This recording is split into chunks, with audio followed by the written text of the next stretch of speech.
Well, you know, Mike, as much as I love living in artsy, fartsy, new agey, hippy dippy Northern California, Wow. which is literally the land of fruits and nuts. Yes, really, it Chico? is. It Fruits is. and nuts. Right here. That's true. My allergies will tell you. As much as I love living here, there are just certain terminology, certain words that come out that just, they bug the heck out of me. And one of those words, literally, I'm sorry, it's mindfulness. I'm sorry. Mindfulness. It's just like, I just picture some girl with long hair sitting So do on I. a yoga Exactly. mat. So do I. Yes. Hi, my name is Zoe. Yes. Today we're doing mindfulness. Well, you know, Dirk, that's because you practice mindlessness Well, yes, a lot, which is the kind of the antithesis of that. Well, But that is true. And of course, this week we had two stories on mindfulness. Yes. One of them was yours, and the other one was knowledge I at had no Wharton. idea that you didn't like mindfulness. Wharton, no, it was a great story. But Wharton is like a business school. Yep. You know, it's like we're going to talk about mindfulness in business today. Yeah. So what the heck is it and why should I care? Well, actually, joking aside, we actually should care about it. Mike, you wrote in your piece that focusing on what matters, that one of the problems in today's workplaces, we're just surrounded by input. I mean, it could be input from people walking to our office needing attention, so colleagues or coworkers or salespeople. You're getting emails by the thousands or the hundreds at least. Yeah. For us, we're in a news thing. We're in a news, publishing. So we're constantly on the internet. We're constantly researching news, and we're being bombarded by news from every which direction. And it's tough. I mean, it makes it hard at the end of the day to kind of, make meaning and find value in our daily routine. And then we go home and it's just a different set of inputs. I mean, we're just constantly being bombarded. And we need some way to deal with it. And not just organizational skills, although organizational skills are important, and we'll tie those in here in a bit, but we need emotional and psychological skills. I mean, we need some way to de-stressify our life at work. And so mindfulness is kind of a way to do that. And I wish there was a less namby-pamby word or phrase, but that's what it is. So, but it's simply just a way to confront all of this stress. And it's useful, and there's nothing mysterious about it. It's been around in different words for a long time. I mean, basically it's relaxation techniques. It's ways to focus on what you're doing without being stressed or distracted by other stuff aside from what's right in front of you in the here and now. And there's a lot of techniques for doing this, and you can Google them and come up with a ton of ideas, but I'll just talk about it in general terms. Knowledge at Wharton, in the article How Companies Can Instill Mindfulness, describes mindfulness as a centuries-old idea that has been reinvented to address the challenges of our digital age, meaning all this input. And so in essence, it describes how to address the here and now, the immediate, the stuff that's right in front of you right at this moment, and leave behind the tendency to judge. It helps you to pause kind of amid all this constant input.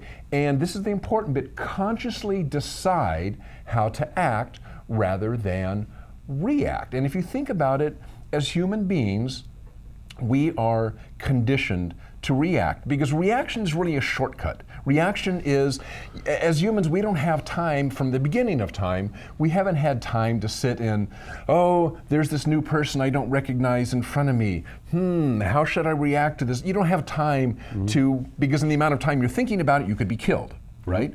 And so we grow up throughout history learning to react to situations, learning to judge things in an instant. Friend or foe, flight or fright. How do we deal with things quickly? And that carries over really into our everyday life, into our work life, into our family life. Is something comes in front of us, we got to respond to it right away. We learn just that we always got to react. I see a headline, I like the headline, I don't like the headline. I see this person, I like this person, I don't like this person. I get this email, I'm going to respond to it, I'm not going to respond to it. And we're just constantly doing this all day long. And it's stressful.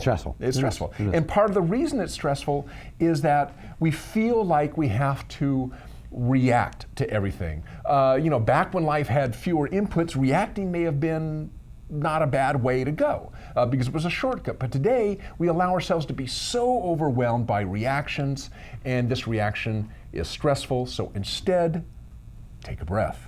This is really kind of what mindfulness is about. There's a lot of techniques, but when you get down to it, it's about slowing down. It's about kind of tuning out what's around you and kind of focusing on what's in front of you. And breathing is has a lot to do with it. I mean, we joke about, we've always heard of this, good air in, bad air out, or, count to 10, take a breath.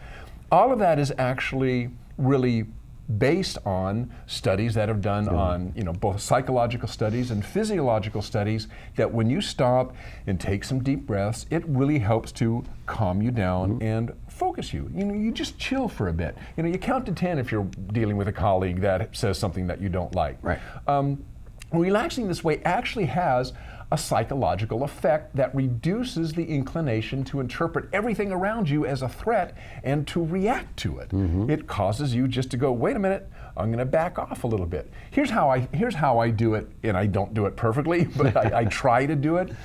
Whenever I'm faced with a task, or maybe somebody's opinion or a headline or whatever that stresses me out, that causes me to instantly react either positively or negatively, I take some deep breaths and I say, okay, if I'm dealing with a person, let's look at it your way. I'm not just going to react to what you just said, even though I totally disagree with you right now. No, I'm not going to say that. I'm just going to go, okay, let's think about this. Not react. Maybe you have a point. I'm not going to judge it right now. I'm going to look at it. I may judge it later, but right now, I'm not going to judge it. It's an input, and it's something that I need to deal with right now. You've just come to me with a situation. You just come to me and say, Dirk, we need to do this right now. This is important. Rather than just snap judgment and say, yes, it is, and no, it isn't, I go, okay, right now, this is in front of me. Don't judge it. Take in the data. Why is it important? Let's talk about it. Why do you think this is important? Think about it. Deal with it dispassionately, and then process all that data and maybe do something with it. You're going to say something? You do a great job at that. That's what I was going to say. When I call you and I know you're in the middle of things, you hear me take a deep breath. Well, no, I do. I mean, Okay, you do. You're actually really, really good at it. You're really good at if I say, hey, I've got a problem that is a pernicious issue that I need to deal with right now, you're very good. And I can almost hear you take that breath, and you're able to focus on it. You do a really good job of that. Yeah, you do a good job. Mike, shut up. Yeah, Mike, shut up.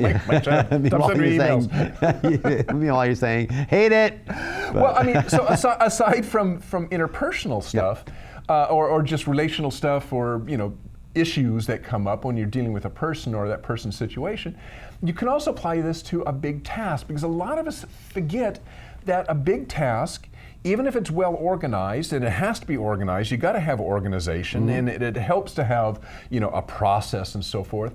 But a process or a set of steps is that. It is just a set of steps. And sometimes we look at the entire project, we're going, oh my gosh, this is going to take me weeks, and yeah, I know this process, but and we get overwhelmed by the whole thing instead of just taking a breath and going, okay, what's the first step? This is what I have to do right now. Not tomorrow, not an hour from now, but right now, this is what I've got to focus on. So you tune out everything else, and you say, okay, I'm going to work on this step. And then when I'm done with that step, okay, I can move on to the next step. And if somebody comes in and interrupts you, okay, you got to deal with that in the moment. How do you deal with it? Well, is it more important? If it's more important, I take this project and I forget about it. It's like, okay, it goes aside. I'm not going to let it stress out in the back of my head that I got to come back to it. I'm going to deal with that issue in front of me right now.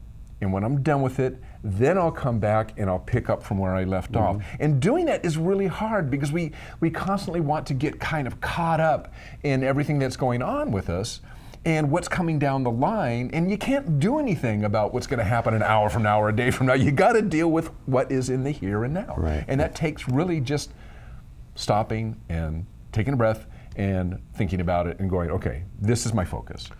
That's a great job, Dirk. I mean, I think you summarized it beautifully, including the piece that I wrote. When I was writing that, what I was thinking about was the first time I was introduced to this idea was, I'm sure you remember this book, Be Here Now. Yeah. by Ram Dass. Yeah.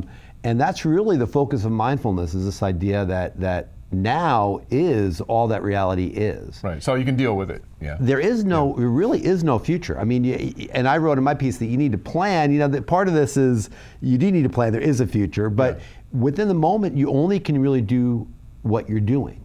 And the ability to focus on being here now allows you to let go of that. I mean, for me, I know that future focus is always what gets me stressed. Yeah, you think, oh, I got all this stuff. This is going to happen. Yeah, This is going to happen. Well, it might happen. It might not happen. I mean, if you're a fan of theoretical physics, you'd say that there's a multiverse. Right. And the multiverse is launched every, I can't even use a time frame because it's an infinitesimal amount of time, but constantly multiverses are springing out of this moment of reality.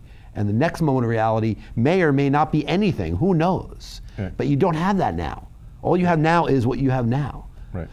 It's really kind of theoretical, but for me it helps to slow me down and think about that and say, okay, I have this right now. I'm doing this right now. What I'm going to be doing, but let me do this now. Yeah. That's helpful. And then when I'm done with that, you repeat the process for the next step. Yeah. or whatever's next on the Like I say, you're good at it. Yeah. I don't feel like I'm that good at it. I'm getting better. You feel like you're good at it in dealing with your colleagues. So that's you're really good. Yeah. You know, to help with that. So good job, Dirk. Thank you for All right, summarizing my piece. Okay.